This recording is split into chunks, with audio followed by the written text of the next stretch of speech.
Thank you for joining us today for this webinar on the role of collective bargaining and shared governance in higher education in responding to the COVID-19 pandemic crisis. This webinar has been organized by the LERA Higher Education Industry Council and the National Center for the Study of Collective Bargaining in Higher Education and the Professions at Hunter College with the assistance of the Roosevelt House Public Policy Institute. My name is Bill Herbert. I am a distinguished lecturer at Hunter College and executive director of the National Center.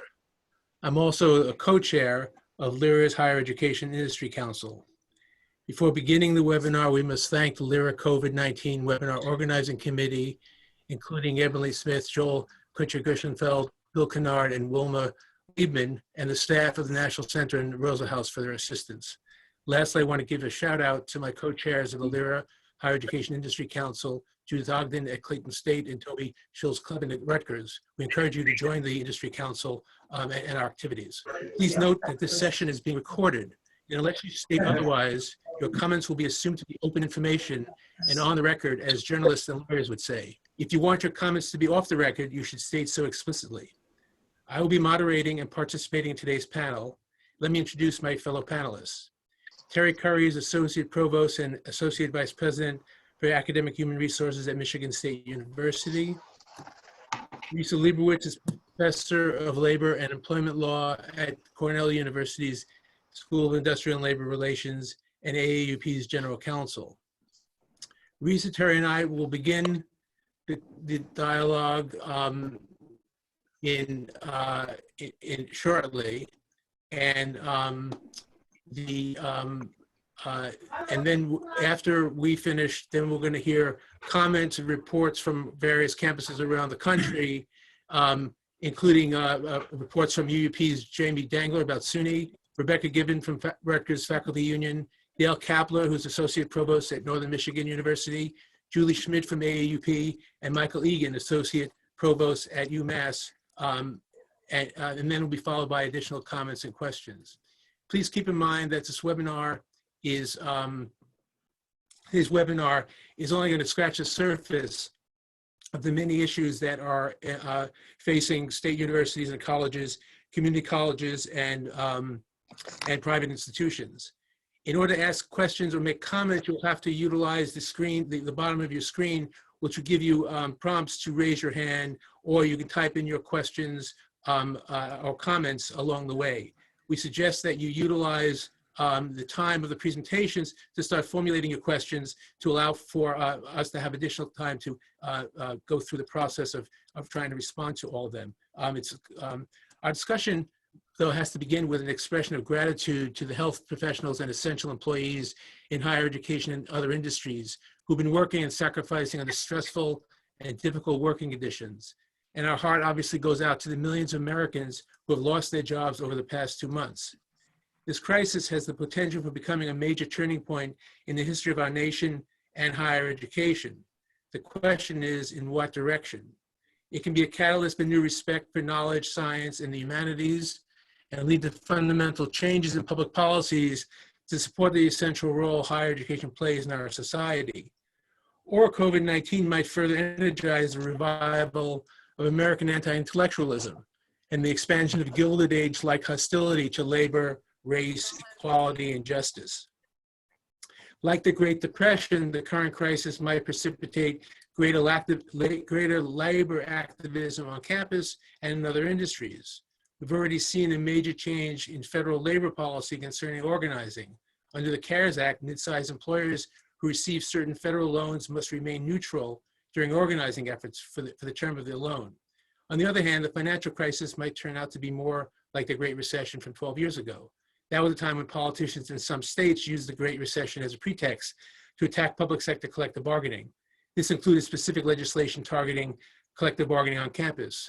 We've already seen since this pandemic hit that South Dakota Governor Kristi Noem signed into law a ban on collective bargaining for most higher education employees, impacting the labor rights of over 4,000 faculty and non-faculty employees.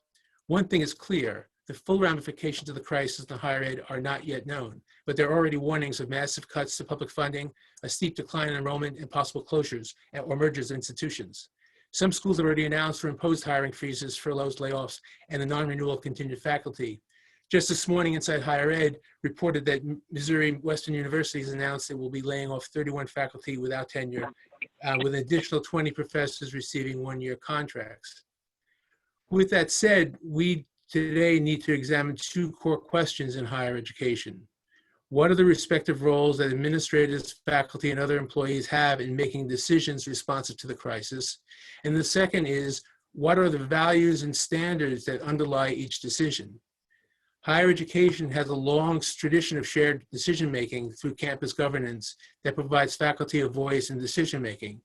Risa will be discussing shared governance and how it's being applied in the context of today's pandemic crisis.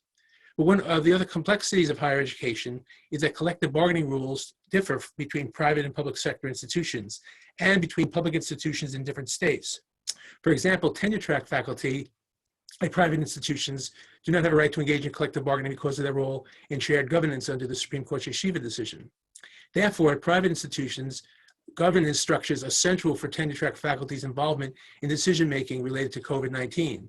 At the same time, other employees at private institutions, including contingent faculty, can unionize and bargain over changes in their working conditions, with certain exceptions, as well as to bargain over impact of decisions made by a school in response to the pandemic. In the public sector, however, collective bargaining rights stem from state laws, and not every state grants public employees on campus the right to unionize. Moreover, faculty at a variety of public sector research institutions have chosen not to unionize. So at those public institutions, governance becomes the sole means for faculty to have a voice in institutional decision-making. The subjects that are mandatorily negotiable also differ in the private and public sectors. Most existing collective bargaining agreements already have provisions relevant to the pandemic, such as sick leave and other provisions. However, contracts have not stopped colleges and universities during these past couple of months from negotiating supplemental benefits or modifications of provisions in response to the crisis. So following Risa, Terry will then be discussing various collective bargaining issues facing universities during the crisis. What I'd like to do now is, in terms of framing, I want to share with you some recent research that by the National Center involving the unionization on campus. What you'll see here is a chart which is based on information, data that's been gathered by the National Center over the past couple of years, and we've been analyzing the data with a research team of, including myself, York College's Jacob Apkarian, and CUNY Graduate Center doctoral student Joseph Vandernoel. What we've been doing is studying what's been the trend over the past 7 years in terms of unionization in higher ed. What you see from this first slide is that we see that that 70% of all the new faculty bargaining units involve part-time and/or full-time contingent faculty, the most precarious faculty in higher education and the most endangered by the economic fallout from the pandemic. 92, this chart shows that 92 bargaining units include only contingent faculty. In comparison, 30 new units include tenure track faculty. Now in chart 2, we break down the growth between private sector and public sector. We see that public sector has been, the growth in these of faculty and others in these bargaining units are greater in the public sector. However, the key takeaway from this data is that the unionization density in the private sector over the past 7 years has grown by almost 50%, significant growth. Now, this pandemic may change that based on decisions that are being made currently. The third chart, we show also a massive growth in unionization among graduate assistants. Based on our data, we found that there are over 20,000 new student employees in bargaining units, primarily at private sector universities. As you can see, the red in this chart is the private sector. And now we have 5 private sector, private universities with first contracts involving graduate assistants, the 5th being Georgetown, with a tentative agreement that was recently ratified this week.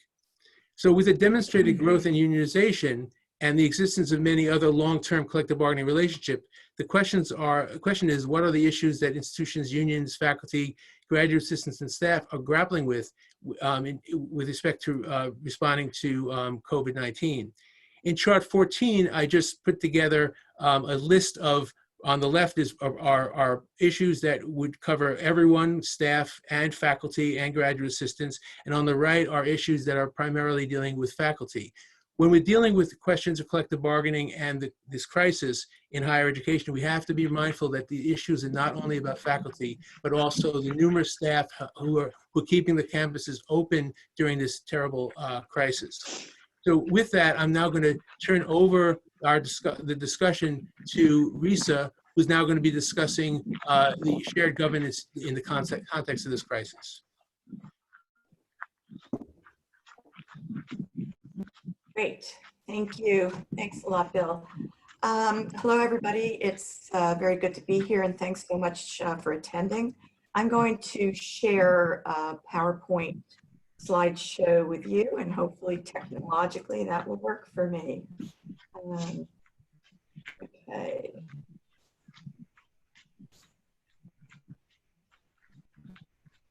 I'm assuming that you can all see it unless somebody tells me differently. All right. Yes, we can see it. Okay, good. All right, so again, thanks a lot for being here. I'm going to spend just a short period of time going over some of the context in which we are discussing shared governance in particular within the moment we find ourselves. And then of course, Terry's going to come next and shift more to the collective bargaining context. And then I'll really look forward to the discussion and comments after that.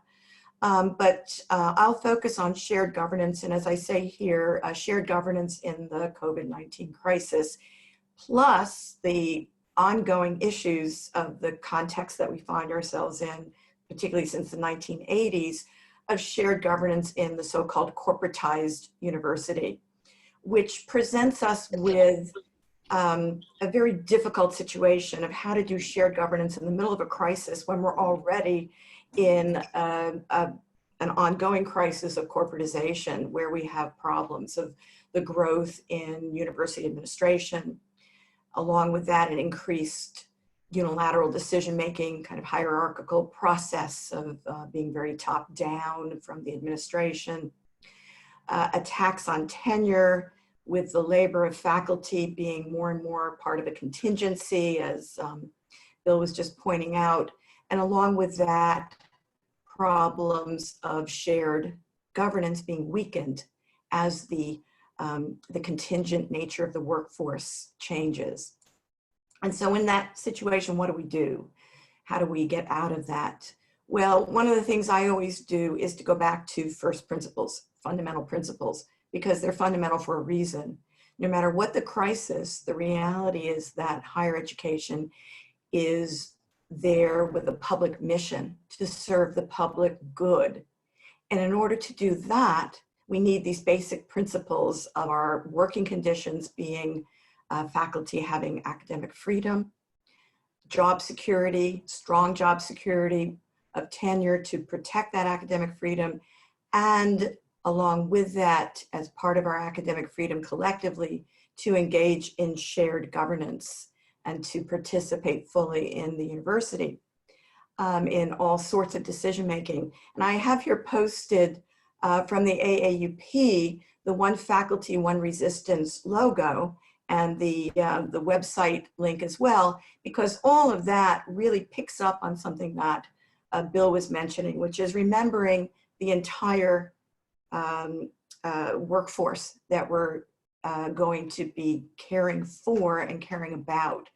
All faculty members of all kinds, whether tenure track, non-tenure track, graduate assistants, and then also as part of that, I'll be discussing the need to address staff issues as well.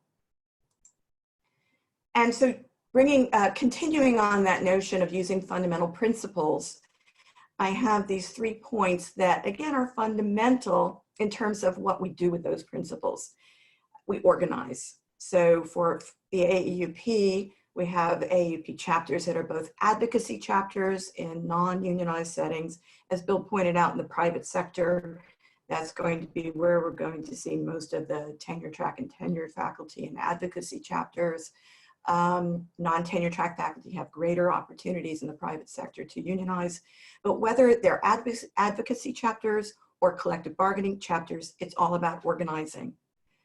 Secondly, we need to use those fundamental principles and build on them to strengthen shared governance, and in particular, policies that comply with the standards. And then third, we need to build on those fundamental principles to create alliances among all the different groups of faculty, graduate assistants, staff, and students so that we come together for the public good of higher education. And here I have on the bottom, you'll find on the AAUP website a massive amount of material with regard to helpful statements that have already been put out by the AAUP over the many years AAUP has been in existence, as well as ways in which to use statements and reports and standards and principles from the AAUP in the current coronavirus crisis. So I really urge you to take a look at those, because we are not reinventing the wheel with regard to those fundamental principles, but we do have to think about how to use them. So just a few words on shared governance. According to the AAUP's statement on government of colleges and universities, faculty have a primary responsibility for decision-making on academic matters. And these are clear academic matters of curriculum, teaching, research, faculty status, and also relationships to student life as relevant. Many of these can be broken out into different particular subjects of the kind that Bill was listing before, so I won't get into those at this point. But also beyond these sorts of curricular teaching and research areas and faculty status, there are areas that are not perhaps in the primary areas of responsibility for faculty, but where there's a recognition that faculty must have meaningful participation. Budgetary matters, long-range planning, determinations of so-called financial exigencies, which have particular meanings, and the possibility of terminating academic programs for educational purposes. And so these are areas that are also part of essential aspects of shared governance. And in all aspects of meaningful participation, I've listed 3 areas that are key that we need to keep in mind. One is that to have meaningful participation, particularly when we think about in this context of corporatization, we have to have transparency of information as opposed to the trends that have occurred towards confidentiality and faculty being sworn to secrecy when they're on committees. And that transparency is essential so we can have collective faculty governance in all aspects of decision making, and so that we can serve the welfare of all members of the community through meaningful shared governance. So this is something to always keep in mind in terms of the kind of tactics that are necessary to engage in for shared governance. And I have here just a few examples of AAUP chapter actions that I thought capture some of the areas where these fundamental principles have been used. And of course, this is a work in progress as we move on through this, this crisis that we're in right now. Chapter statements opposing layoffs, furloughs, or discharges for anybody, including faculty, grad assistants, and staff. And I'm happy to say that AAUP chapter at Cornell has adopted one of those. Creative work on open source alternative budgets from the Ohio University chapter of AAUP. There are certainly areas in collective bargaining that others will talk about, and then a lot of education and social media sorts of campaigns. Risa, Yes. we're going to have to. So I am done with my presentation, and thanks very much for listening. Thank you, Risa. Could you take down your slide? I am doing that, yes. Risa. So next, we're going to hear from Terry Curry discussing issues involving collective bargaining in higher education in the context of this crisis. Terry? Thank you, Bill. Thanks everybody for joining us, and thanks for inviting me, Bill, and giving me a chance to wear a tie. I haven't had one on in about 2 months, so felt like doing it today. You look good. We're going to talk about bargaining issues, and we're bargaining in a time of unprecedented uncertainty, a time like no other, heightened by the economic environment. That this is not a localized problem; it's a national and an international problem. The experience base, the level of trust that the bargaining partners have built in the relationship over time is going to be tested as we deal with these issues. But so many of the issues that Risa was laying out with regards to shared governance are the same issues that arise as we talk about unionized faculty. So the specifics, whether it's teaching load, prep time, furloughs, temporary salary reductions, tenure clock extensions, grading policies. We'll talk more about the wide range of issues that unionized faculty have dealt with, that faculty in a shared governance context have dealt with, but also unionized faculty have dealt with at the bargaining table. But I also want to talk about the fact that for many of those same institutions and other institutions who may not have faculty that are unionized, they often have graduate teaching assistants that are unionized, or they have support staff that are unionized, whether it's the campus police department or administrative employees, the IT support staff that we have, clerical employees, housing staff, buildings and grounds.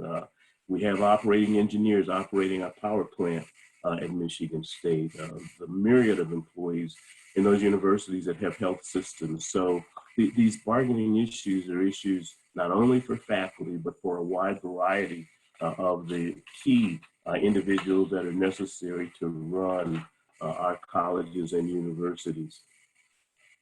Let me say a few things about support staff issues.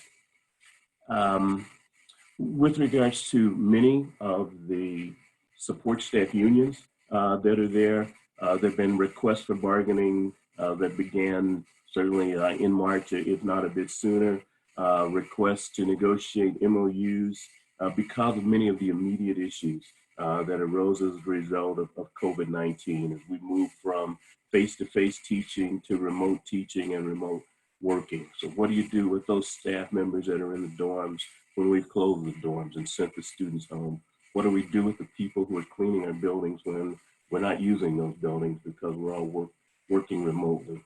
So it led to discussions, immediate discussions about furloughs and layoffs. And sometimes our institutions and our unions found themselves with contractual language that was created at a different time with a different set of circumstances. So it was created years, in some cases decades ago, when the issues that were contemplated were things like a reduction in the state appropriation or a reduction in our enrollment. And we could see those things coming around the corner. And so that led sometimes to long layoff notice periods, notices before layoffs could be imposed. And suddenly this is a very rapidly moving situation with units and universities finding that they need to make decisions daily and certainly weekly. So again, the need to negotiate MOUs to deal with the myriad of issues that arose. Do I have the support I need? How do I get the equipment to work remotely? What about sick leave?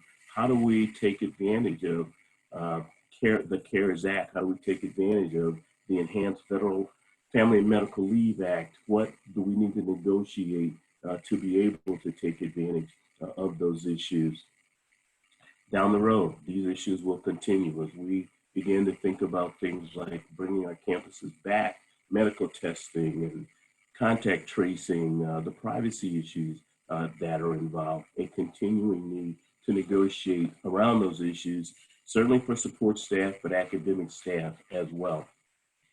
With regards to faculty and academic staff, as I said, Risa laid out a number of those issues, and we could spend not just the hour, we could spend all day talking about those issues, it seems that often the initial concerns that were raised as COVID-19 began to impact us and we began to work remotely were issues that were being raised by the tenure system faculty. So can we extend the tenure clock because my research is going to be impacted? I wasn't able to do the things that I intended to do in the spring semester of 2020.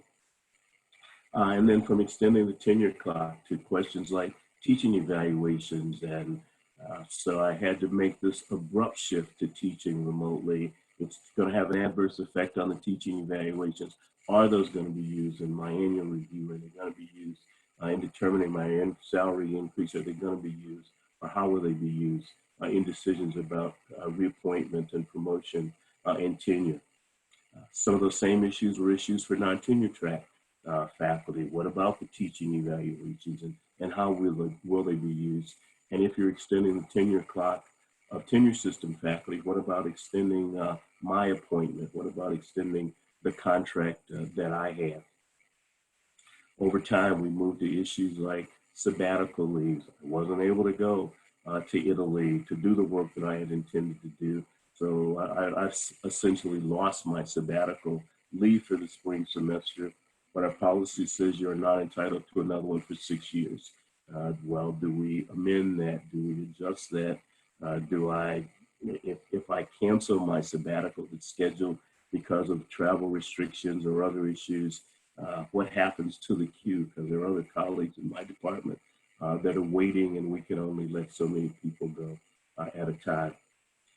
Technology issues have arisen with regards to the remote teaching.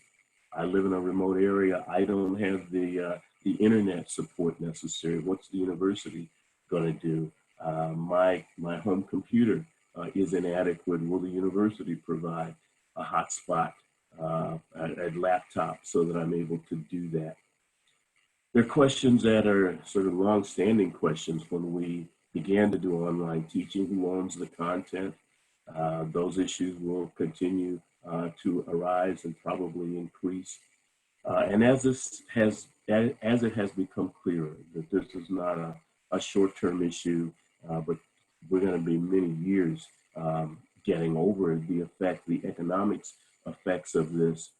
So the question is not just about short-term furloughs, it becomes longer-term layoffs and staff reductions and salary reductions, and the negotiations around those issues, negotiations around if we're going to reduce staff, and in particular, since we're probably not declaring financial exigency and we're not going to lay off tenure system faculty members, at least to an obvious impact on non-tenure track faculty, and questions about increased teaching load. So again, just a sampling of the issues that bargaining teams are dealing with, employers and unions, as we deal with the impact of COVID-19. Thank you, Bill. Thank you, Terry. So now we're going to move to discussing these general topics, and now get reports from different campuses that have been engaged in negotiations to find out what agreements have been reached and what issues are still outstanding. So we'll start with Jamie Dangler, who's statewide Vice President for Academic Affairs at UUP, the Union of Faculty and Professionals at SUNY. Jamie? Yeah, thank you so much, Bill, and to all of you. It's a pleasure to be with you today. And I just want to start by acknowledging that Elizabeth Huff, who is counsel to UUP President Fred Cowell, is also on the webinar and knows so much in terms of all the details of what we've been doing and what we've arrived at. First, let me say, I'm going to give just a very basic summary of the things we've accomplished and things we're working on. We represent academics and professionals, full-time, part-time, contingent, as well as tenure track, permanent track folks at 29 different state-operated campuses, including 3 SUNY hospitals, and 4 academic medical schools. So we have a very diverse bargaining unit, which is always a challenge. for negotiations. So I want to start at the state level. Again, just kind of a listing, and much of what I will mention connects back to the very important information that Terry just provided us of what the issues are. So, for example, one of the first things we were able to negotiate, which other state employee unions were also involved in, is a telecommuting agreement, such that both academics and professionals are able to work from home to the greatest extent possible. And that agreement includes a process for supervisory approval, some accountability provisions in terms of reports from employees, etc. We were also able to negotiate a provision that protects the exclusivity of our bargaining unit work, specifically because at our hospitals, and we have one COVID-only hospital, Downstate Med, and two other hospitals which are dealing with the COVID crisis, Stony Brook and Upstate Med in Syracuse.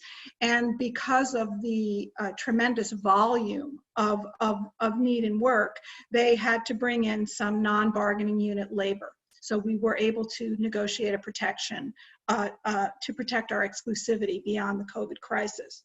We were able to negotiate a 10-year clock stop for academics, delay in a year on the clock, and a delay in reviews for our professionals for their permanence, a 6-month clock stop for them.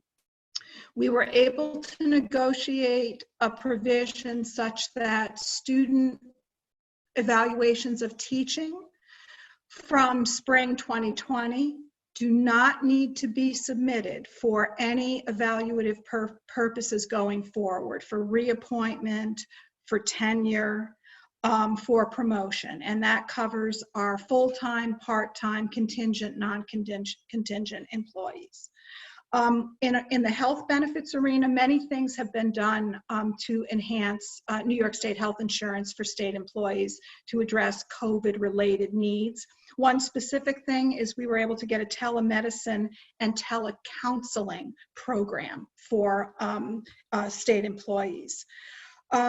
We were able to, for our professionals who can, if they have to work holidays, they can get a compensatory time. That is the ability to take a day off later on. If they have to use a holiday, work a holiday, they have to use that within a year of working the holiday. So we just got a provision that allows those who worked Memorial Day or 4th of July in 2019 to be able to extend the possible usage of that day off until, December 31st. So just an extension of their ability to use that.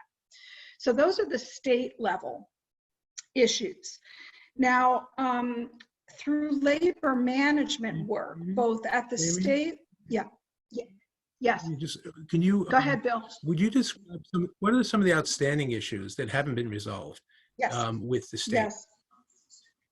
Okay, so I think we are working on additional compensation for hazard pay, overtime pay for our folks at the hospitals, for our IT folks who've seen such tremendous workload increases with the transition to remote and online education. We have not resolved that. For our adjuncts whose relatively low pay and very circumscribed appointments are not taking account of all their extra work. So we have not resolved those things, though they are on the docket. We're still working on those. We're also intellectual property rights and academic freedom in the online environment. We have very strong intellectual property protections in SUNY. The problems are enforcement, okay? But then also some of our campuses are coming up with work for hire agreements that include the campus appropriating the intellectual property. So again, that's more of a campus by campus issue, but we're also, talking to the state about those things. So we've got a ways to go on those things. And protecting health insurance eligibility for our part-time contingent members. for both academics and professionals have eligibility minimum work requirements. And so as we go into a period where we are likely to see reduction of jobs for them, we are going to be working at every campus to try to get protection so that those folks will have enough of a teaching load, for example, or a professional workload to maintain their eligibility for health insurance. So that's a big one. Yeah. So now I'd like to turn it over to Rebecca Givan from Rutgers AAUP to compare and contrast what's been going on during their discussions with the university. Rebecca? Yeah, thanks. Thanks to everyone who put this together, and thanks to the earlier speakers. And we have many things in common with some of the speakers, especially the UUP SUNY folks, but I won't focus on the things we have in common. I'll draw out some other things that we've been working on. So we have, since our last contract campaign and our last contract, which we reached about a little over a year ago, or around a year ago, taken a common good approach to bargaining. And right now, as we're facing, potentially large cuts in a new era of austerity, we are framing everything we do around protecting the most vulnerable, which is both about the most vulnerable in our bargaining unit. Our bargaining unit includes graduate assistants, non-tenure track faculty, and tenure stream faculty.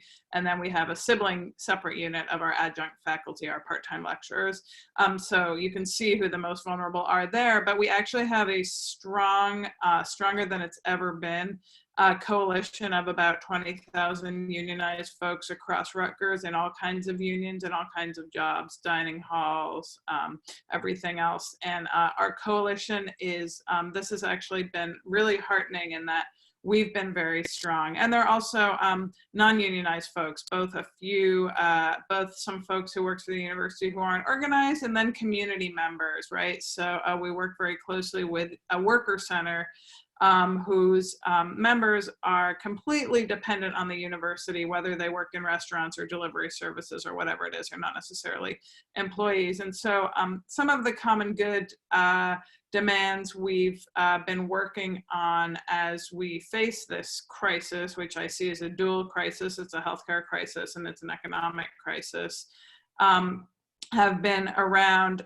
common good demands that lift up everybody who we believe has a stake in our university and who we hold some obligation to as members of the same communities. So right now, the university is trying very hard to lay off our adjunct faculty, which is actually, there's no financial rationale for that, let alone anything else. It's just something that is cuttable, even though those workers bring in far more money than they cost because of their relatively low wages.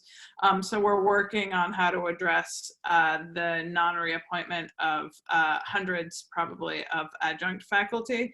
We're also, with our graduate assistants, they have a number of different kinds of needs, including extensions of funding, but many of them are international students, which means they have very complicated issues, whether visa issues or other kinds of challenges. So we're working with them. And then we're putting a lot of energy into the staff that are in our coalition, but not in our faculty union, and trying to make sure that we stay together as a coalition, and we understand that shared sacrifice means that the privileged, best paid faculty need to potentially be willing to, give something up or share some sacrifice in return for protecting the jobs of folks who are among the lowest paid and the most vulnerable in this time of crisis, whether those are dining hall, maintenance, security, all kinds of other staff, and many thousands of them.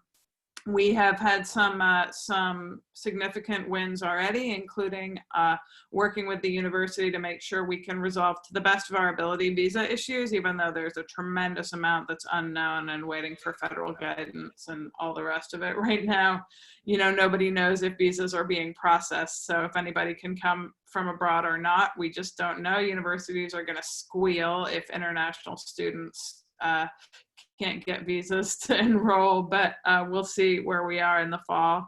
And we also had a big win thanks to pressure and collaborative campaigns, including with our community allies and with our students, to make COVID testing available to residents of New Brunswick. New Brunswick, where our main biggest campus is actually a city with a high level of poverty and a large immigrant population, many of whom are undocumented and uninsured and in precarious employment. And we felt strongly that we needed to get COVID testing available locally to those folks so that they could understand their health status without traveling. And we were able to push and win that. And we see that as very much part of our common good framework. So I've spoken for 5 minutes and I'll stop. Thank you, Rebecca.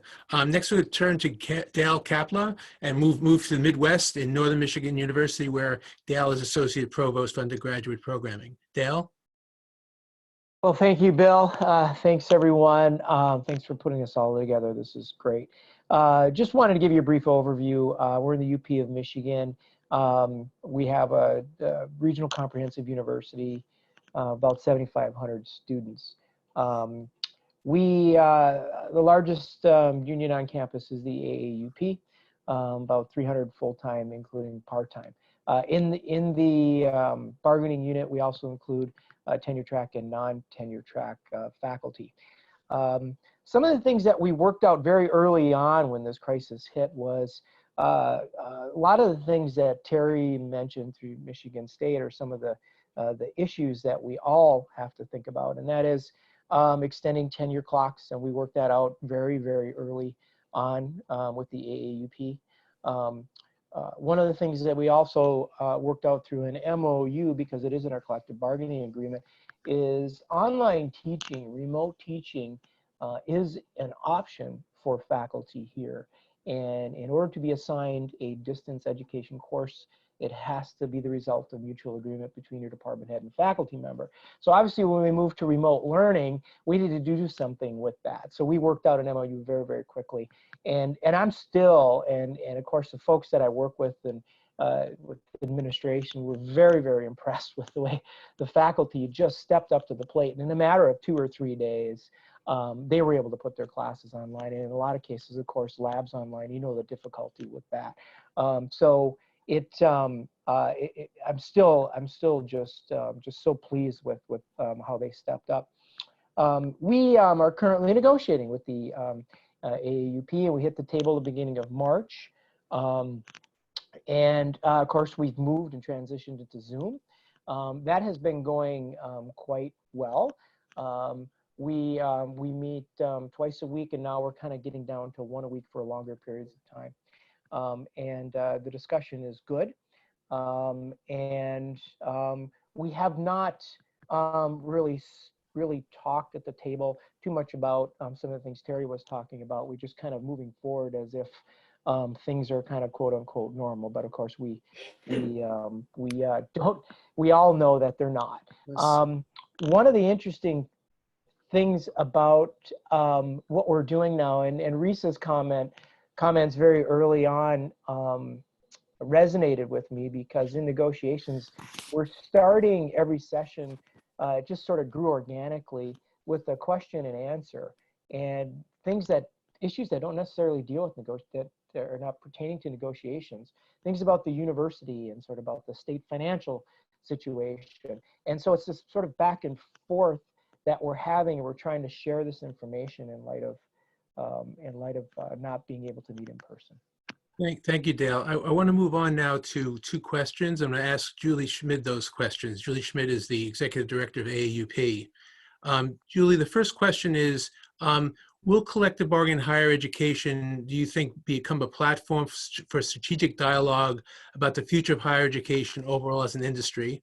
And secondly, can you describe any efforts or any solutions that have been reached in institutions about providing greater protections for part-time faculty in the context of this crisis? You know, I'll start with the first question. I saw that when it popped up in the chat. I anticipate that, yeah, collective bargaining units on campuses will become a platform for a larger discussion and a larger dialogue.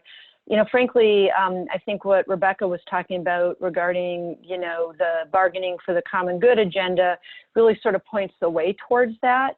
I would also say that I believe there is an appetite, not just among collective bargaining chapters in the AAUP, but also among our faculty who are, what we call advocacy chapters that Risa referred to start having this discussion in a larger national framework about, the future of higher education post-COVID. We've had 40 years of austerity in this country around higher education, and I think that the COVID crisis has laid bare a lot of the inequity. And there's a real hunger, I believe, for a conversation and, then pushing an agenda and pushing some real change around, how do we use this moment to come out of it and, have a more equitable, just society and higher education that's for the common good, and especially with public higher education that's supported at the level that it would need to be supported by the state in order to achieve that. So I anticipate that we've been seeing that conversation pop up in various states and in various of our chapters, and sometimes in conversations between our chapters and other unions on campus. And I anticipate that conversation is going to become a national conversation pretty quickly here. As far as part-timers go, I was trying to think about that. We've seen some gains around ensuring job security for what AAUP calls full-time non-tenure track faculty. So faculty who are off the tenure track, but in 0.5 FTE or higher positions. We've seen some of our collective bargaining chapters have been able to secure MOUs or extend contracts for a year or secure MOUs around appointments, at least at 0.5 FTE, which in a lot of places is the cutoff for health insurance. I am not aware of any good examples right now where they've achieved job security for part-time faculty. And I think that's other people have alluded to this. This is a real challenge, right? This is clearly the vulnerable, exploited population that, that administrations are looking at as far as,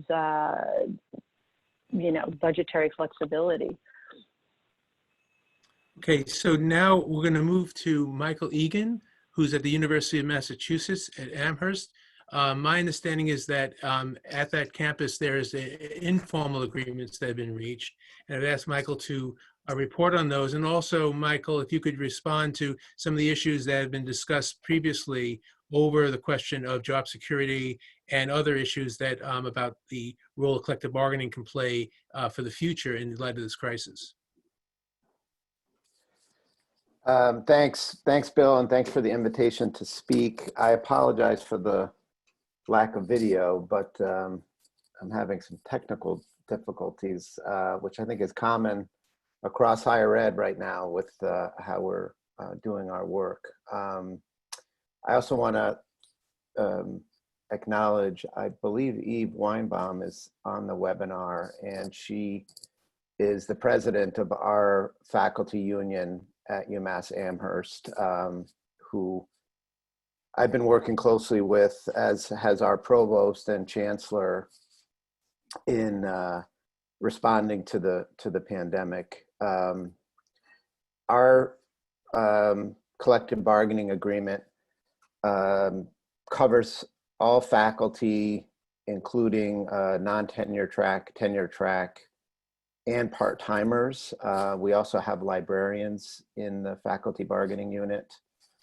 Just by way of background, I think in talking about our response to the pandemic and the work that we've done with the MSP, it might be helpful to just give a brief timeline, which I recreated this morning, and it seems like a year, and it's really only been 2 months. So January 30 was the first formal notice on our campus to the community about the coronavirus. And it appears that on March 10, we issued a notice to the faculty announcing the potential for a transition to remote instruction and providing resources, et cetera, to help prepare. And then the very next day, on the 11th, there was the announcement of remote instruction for what was initially planned as a temporary period of time. And then within 2 days of that, the announcement was made that we were going fully remote for the balance of the semester. So there was obviously a lot of moving parts, and it was difficult, to react. We got some very early dialogue with the MSP and myself and Eve and the provost, and reached what I would characterize as a very quick understanding about various accommodations that would be put in place that would require exceptions to the collective bargaining agreement. And the one was an automatic 1-year extension for the tenure clock, and that the salary increase associated with promotion and tenure would still be made on time. So that would be a retroactive application of the tenure increase. We repurposed some collectively bargained funds for technology and childcare expenses, and expanded access to those for expenses that bargaining unit members experienced in connection with remote work. We agreed upon extension of various deadlines for making expenditures from startup funds, professional development funds, and various other individual faculty accounts. And we reached agreement on a process for adjusting guidelines for evaluating teaching and research for this current academic year. And we suspended the student evaluation of teaching. We didn't administer it unless the faculty member specifically requested it for their own purposes. We also, in consultation with the union and the faculty senate, achieved a pass-fail grading option. And we also expanded our support and resources from areas of the university, like our Office of Faculty Development, the Center for Teaching and Learning, and our instructional design group. So those are all things that we either did by agreement with the union or at least in consultation. And we didn't feel the need to create a formal exception agreement or MOU. So that's how we responded to the imminent crisis. At the same time we were doing that, we were involved in successor bargaining. The labor agreement expires June 30, and we had been bargaining since really since the semester break. So we had to recently pivot from that approach, and are currently working on what I would characterize, I'm not sure if the union would necessarily agree, is a sort of crisis response agreement for a 1-year period that we hope to achieve the necessary changes to accommodate various planning scenarios that are going on campus for how university business in general is going to be accomplished, whether it's teaching and research, and the degree to which the students will be on site, and a combination, various combinations. Thank you, Michael. With the time remaining, I thought we'd just do a circle around to examine for what the speakers anticipate will be the issues coming up over the next few months and over the summer in light of reopening, and the questions of bargaining and shared governance over the questions of reopening.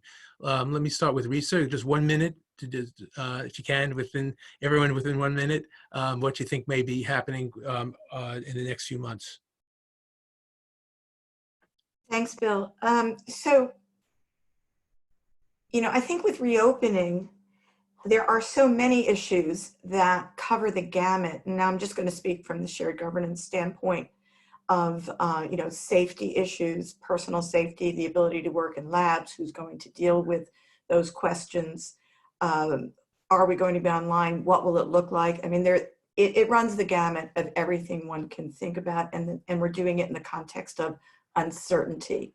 So there's a lot of stress on everybody. And I think from the standpoint of shared governance, and I think this applies everywhere, but particularly for shared governance where there is no duty to bargain by the employer, what I see as the biggest problem is the issue of secrecy, the lack of adequate faculty representation on committees, and even if they're on committees or task forces, being sworn to secrecy, and the lack of real interaction between faculty governance and the administration.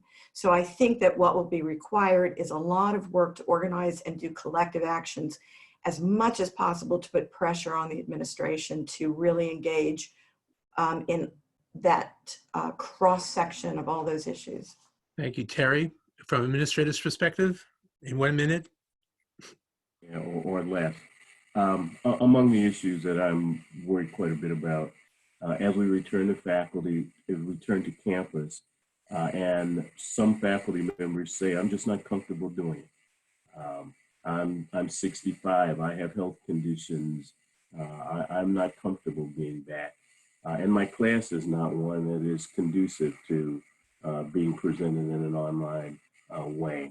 What are we going to do, and how are we going to make those accommodations? And then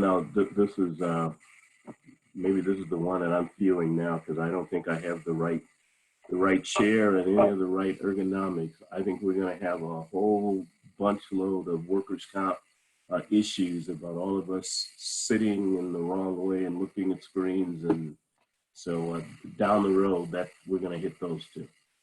Rebecca, issues about reopening rather? Yeah, let me just say that we know that we need to, I think a lot of people are very focused on the decision for the fall. My perspective is that I don't think we're going to be in person in the fall. That's a personal inference, but we need to be on it for reopening whenever that happens, whether it's, fall, January, 2.5 years from now. And I think that it's going to be really, really challenging because so much is fast moving, and we continue to think about protecting the vulnerable, right? And so if we're not on campus in the fall, how does that affect dining hall workers, right? And it's not just about safety, although we have to prioritize health and safety in our decision making, but it's also about making sure we protect the most vulnerable in our coalitions in numerous ways. So I'll leave it at that. Dale, from Northern Michigan.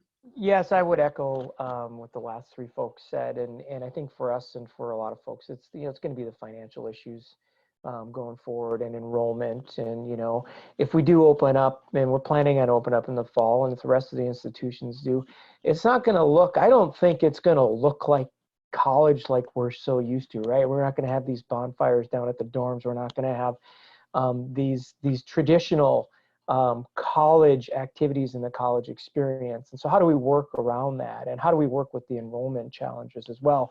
But again, I think Risa is right on.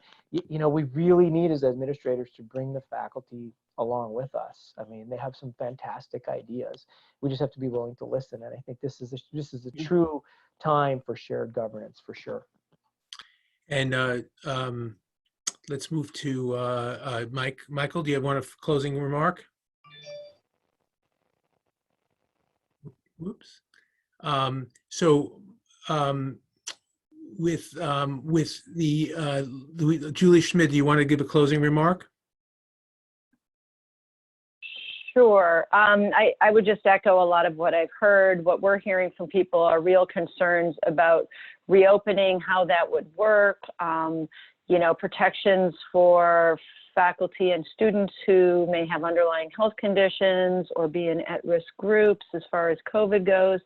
I would just echo what Dale was saying and what Risa said. You know, obviously, a lot of our chapters that have bargained contract extensions, you know, there's been this acknowledgement that there's going to be conversations down the road about financial matters. And I mean, certainly involving the faculty, whether, you know, and involving unions and the faculty, whether it's through unionization or shared governance, in discussions about furlough, layoff, program discontinuance, you know, exigency seems, you know, absolutely essential to the success of the institution going forward. Well, thank everyone today for your participation in this webinar. I just want to remind everyone that LERA has a 72nd annual meeting next in June, which is going to be an all virtual meeting. And the National Center is going to be having its conference, annual conference in October of 2020. Thank you again for your participation today, and look forward to seeing you at the next webinars presented by LERA. Have a good day. Thank you very much. Thanks, Bill.